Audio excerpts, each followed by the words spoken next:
Howdy folks, I'm Merciless Marrow, maliciously munching on meek men. I'm Amber. And here are more meek men for us to munch upon. I think it's worth noting that Brian has made this tongue twister just before someone comes at me with pitchforks. Let's get started. Alright folks, and our first letter is titled, Am I a Jerk for Asking My Husband to Cancel Our Anniversary Trip to Everest? I got married recently and my husband is an amazing soul. He is very thoughtful and he loves to show love with small presents or acts of service. We also are both big travelers, and that's one of the many reasons why we are connected so deeply on the first date. One major difference in our travel styles is that he prefers art, culture, architecture, shopping, beaches, and while I love those things as well, 30% of my trips are around hiking. I'm not a good hiker, but I visit Colorado, Montana, northern Utah, and Arizona, etc. for hiking 1 to 3 times a year. Since he pays for a lot of the daily reoccurring costs, I have been paying for most of our recent travels. But he wanted to plan/pay for 2 bigger trips for our delayed honeymoon and also our wedding anniversary. Well, one day, he shares a link to a guided hike to Everest Base Camp in a group chat with the one friend that I went to the Peru hike with. I don't think much of it other than casually saying, yeah, sure, let's do it, thinking that he'll probably circle back here if he really wanted it. For context, my husband's longest hike has been around 4 to 5 miles at maybe 8,000 feet elevation. He's reasonably in shape as we go to the gym together 5 times a week to do high-intensity interval training classes. But he does not do anything for endurance training or focused cardio. Well, fast forward to last month. He told me that he paid for the $800 person deposit. I was surprised that it cost that much since I haven't done any research on the tours, and so I start doing some research. Then social media algorithms pick up on my interest in Everest and started me down the rabbit hole of people dying on Everest, summiting, and not the base camp, but still creepy. And also 1,000 folks stranded just trying to reach the Everest base camp. Apparently, a few hundred people die on Mount Everest each year. And while summiting versus reaching the Everest base camp is very different, the recent news of a lot of folks being stranded on the mountain while just trying to reach the base camp is not helpful. Plus, husband hates camping with no showers, bad food, when his head is rained on, and also gets low blood sugar if he doesn't eat a snack first thing in the morning. The hike to the base camp is an 8 to 9 day hike at very high elevation, in cold, with cold pizza and fried rice, and suboptimal showering and sleeping conditions. My husband got majorly hurt when I showed him videos of people dying, people having a bad time on the hike. He took it as an affront to his planning skill and his fitness level since he wanted to plan a trip that has a personal childhood meaning to me. My parents used to collect plant samples in the Himalayas when I was a kid, and also share something romantic with me in a sport that I enjoy doing.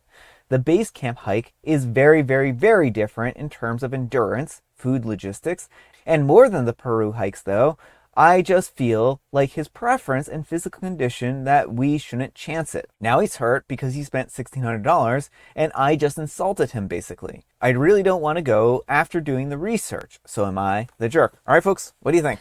I'm gonna go with everyone's in the a bit in the wrong here. I don't think you should make such a big decision without your partner.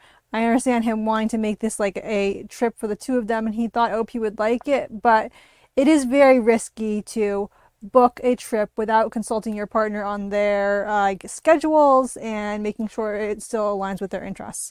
But OP is also in the wrong for not making it clear that she wasn't really interested in this. And I feel like a lot of this is just an excuse. Like now that's a reality, she doesn't actually want to go, and so she's trying to use him as an excuse not to do it.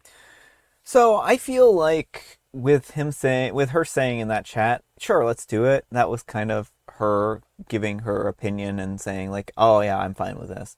Now, I think that really what she should have said in that chat is, oh, let's actually look over this and talk about it together first, right? And then that way they could have both been on board and scheduled and stuff like that. And, I think that he really just wanted to do something nice for her. and that he thought that she would really enjoy this idea, and now that she's kind of walking back on it, he's frustrated because she said that she was interested and now she isn't. And I do agree with you. Like, I think she's using him as an excuse, as a scapegoat here, because she's realizing she doesn't want to do it. Yeah, well, I want to be clear. Like, I understand his frustration, but Mm-hmm. if you're investing like $800 non-refundable deposit and you haven't made sure that it fit, like trips Yeah. are just such a finicky thing. You know, it is one of those things where if you're going to drop that much money and there's no way to get it refunded, it's probably best to make sure your partner is truly on board. Yeah. But I think OP is more in the wrong for giving him this indication that she was okay with it Mm-hmm. and then backing out of it. And, you know, from what I've read from the comments, I don't know a lot about somebody, I don't know anything about somebody at Everest, but she is grossly misrepresenting. Like, it's not hundreds of people dying every year on Everest or anything like that. So a lot of what she says isn't even true. Yeah, well, I mean, Everest is a dangerous hike Mm-hmm. itself to the summit, but to the Right. base camp, it's a little more safe. And I mean, with any hike, there's of course going to be risks and stuff like that. And Mm-hmm. this does sound like it's going to be a long, arduous hike. Mm-hmm. And I do think that maybe they should go on some smaller hikes before, going out to do this kind of intense one. But again, like, as long as there's a way out, an out, so to speak, Mm-hmm. and that they can turn around at any point in time, I don't see any problem with them at least attempting it, right? Yeah, well, and again, it seems more like she just looked at it and was like, oh, wow, there's actually a lot that goes into this. Let me blame this on my husband. And Yeah. that's a really crappy move. Like, if she doesn't want to do this anymore, that is fine, but she should be upfront with him and honest about her motives and Yeah. not be like, well, you can't do this. Mm-hmm. But let me know what you folks think. So anyhow, take care and good luck. But folks, let's see what the Wheel of Judgment has to say. Wheel of Judgment, turn, turn, turn. Tell us the judgment that OP's earned. Main character syndrome. I don't know if that's accurate or not, but it kind of feels accurate, a little tiny bit. And Gunner253 says, yeah, you're kind of the jerk. You complain that he doesn't want a vacation the way you do. Then, when he puts himself out there and plans a trip around what you like to do, you get terrible with him. Dude is trying to make you happy, and you stomped on him. I would be pretty upset if I were him. And OP replies, I never complained that he doesn't do multi-day hikes with me. Not sure where you got that impression. I'm pretty happy with going on the art/culture/beach trips that he enjoys. And Monsoon Storm says, this probably won't be seen, but OP, rather than lose your deposit, ask the company to switch tracks. The base camp trip isn't really dangerous, and you are freaking out for no real reason. However, pretty much every company offers various trek options. Tengboshi Monastery is lower altitude trek. There were entire families there with kids when I went. Other than that, I'm afraid that you're the jerk for A, saying sure, B, doing bad research, and C, giving him nonsense when he was stepping out of his comfort zone to do something that you enjoyed. And OP replies, we may go this route, looking into options right now. Haven't canceled the hike yet. I do think that maybe the best approach here, it would be pro P to be open and honest with their partner and just Mm-hmm. explain that the trip makes them uncomfortable now and that they're, scared about going on a trip like this, maybe because of their own personal reasons and not necessarily pin it on him. Yeah. I think that would be a lot easier for him to swallow. Mm-hmm. And Flat Elvis says, you're the jerk. You called his bluff and then chickened out. You owe him $1,600 and an apology. And OB replies, I tried giving him $1,600 and he just wouldn't take it. All right, folks, and our next letter is titled, Am I a Jerk for Telling My Friends That Their Dog Couldn't Stay at My House Any Longer? I'm a 28-year-old female, and I need some perspective on this situation with my friend, a 30-year-old female, her partner, a 31-year-old male, and their dog. To preface this, I've never had a dog. I'm uncomfortable around them, and I have mild allergies for fur. I can usually handle being around a dog for a few hours at someone else's house where I can quietly keep my distance. Not because I dislike dogs, I just genuinely feel uncomfortable and I don't really know how to explain it better than that. No childhood pets? My friends know all of this, and it's kind of a running joke in our friends group of 10 years. Well, a couple of months ago, they mentioned that they would be going on a week-long trip, and joked that I would finally have to learn to love a dog, but never formally asked me or gave me dates. Honestly, I assumed that they were just continuing the same jokes that I was used to hearing. Well, a week before the trip, at a party, they told me that they would be dropping their dog off at Friday and picking her up the following Saturday.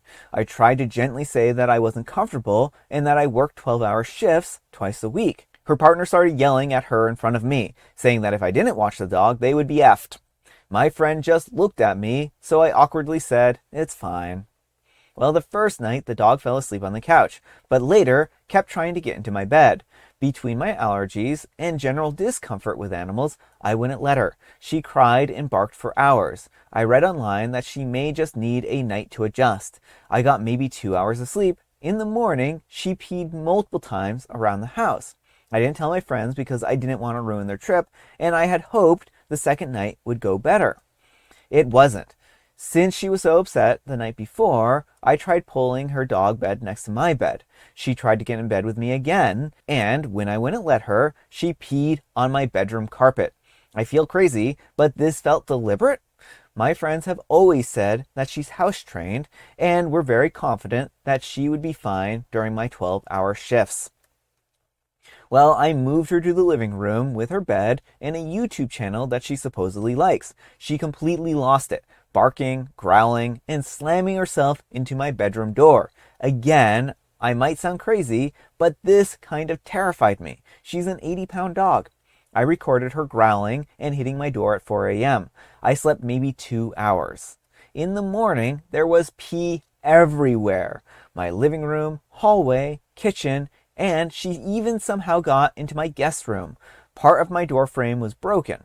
I texted my friends with a video and everything that happened and said that I couldn't keep her at my house while working these long shifts. I offered to bring her to their place because they live nearby, and I offered to visit and feed and walk her.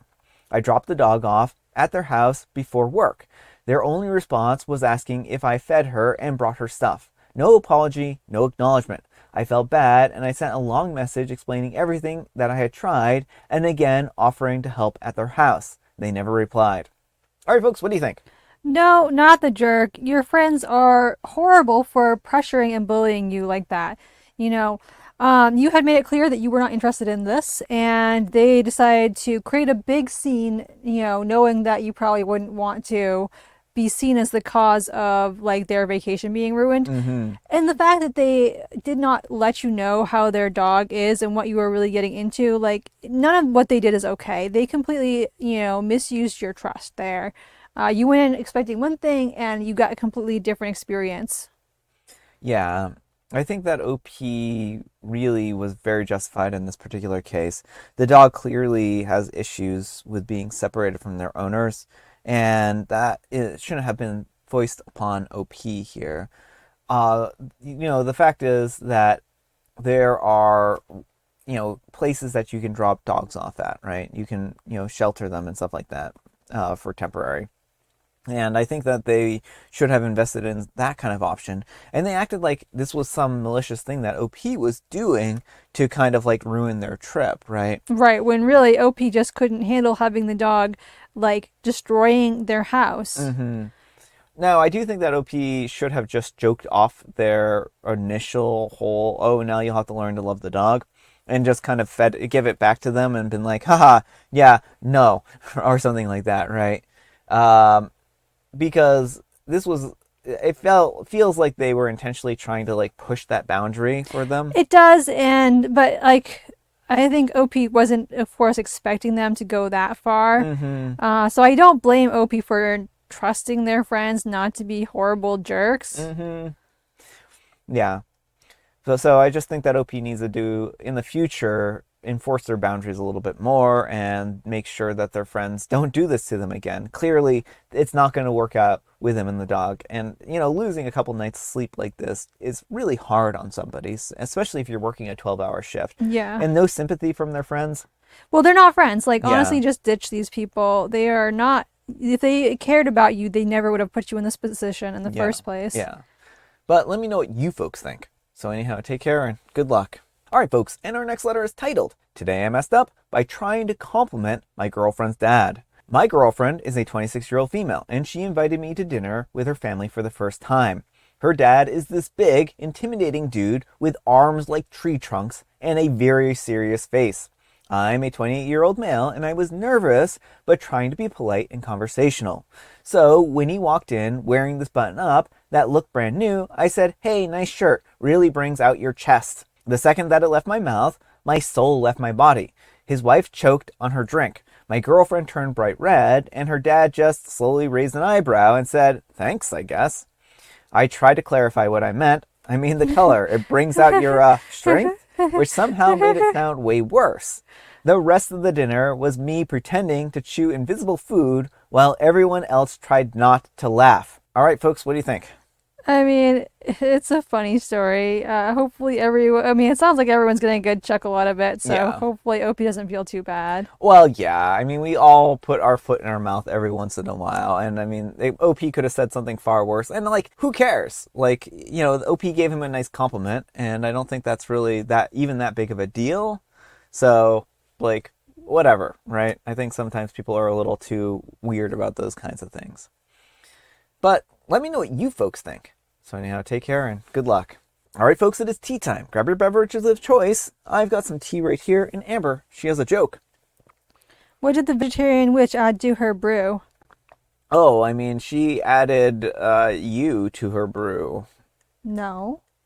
Eye of potato. I was pretty close. It was a letter. I was a letter off. I instead of you. Pretty close. It's National Mashed Potato Day. I before E except after C, unless you're in a witch's brew, and then you're screwed indeed. And I have a special guest tea, the Adiago tea, and it's that dragon fruit one again, and I forgot to bring the package in, so I can't show it to you, but yeah, it's the dragon fruit tea. It tastes like it did last time. Pretty good. All right, folks, that's all the time we have for today. Thank you so much for watching. Happy Spectacular Saturday, folks. I hope your Saturday is off to a spectacular start. Amber, we need some kind of moral advice and or guidance, and please have it on scapegoating. If you're uncomfortable with something your partner plans, be honest with them and don't try and pass it off as though you're doing them a favor. Yeah. Thanks so much for watching, and we'll see you all tomorrow. Bye!